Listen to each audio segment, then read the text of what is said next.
According to the late Obiofalo Kagwe's account, the founder of Nri, whose name was Eri, who came from the Israelite tribe of Gad, traveled from Egypt, arrived at the confluence of the river Niger, Manu, and Anambra. This man named Eri then lived there as an alien among the people he met, and somehow managed to become their high priest and judge in much the same way as Samuel in the Bible ruled Israel. Now, while the jury is still out on the veracity of this connection between Igbo land and between the Igbo and Israel, one thing that scholars seem to agree on is the fact that Nri was one of the earliest settlements of Igbo-speaking people. And according to Afi-Igbo, the Nri developed an egalitarian and highly centralized society headed by a priestly king known as Eze-Nri. The Nri also had highly developed agricultural practices, which some scholars believe was more advanced than those of their contemporaries. Some accounts credit the people of Nri for discovering the secret of yam cultivation.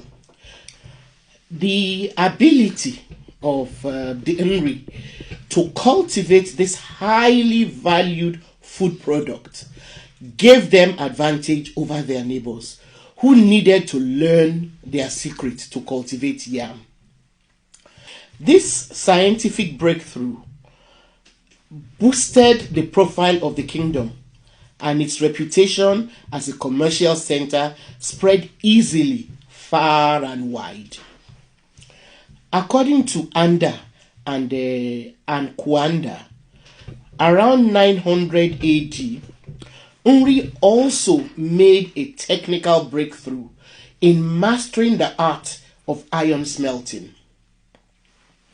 With iron technology, the Nri further advanced their ability to farm and hunt. But one of the most admirable things about the Nri is that they could easily have used their knowledge of iron smelting to make war implements with which to dominate their neighbors. But they did not. Rather, Nri kingdom preferred peace and therefore prioritized trade and respect for the sanctity of human life.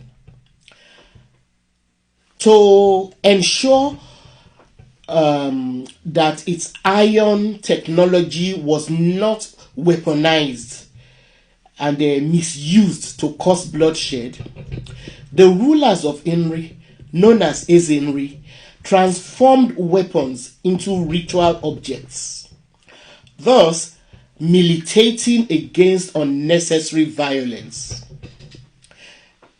As such, when any of their neighbors, which were under their influence, broke the convention, such communities were outlawed by Nri priests, and an embargo or curse Nso was placed on them.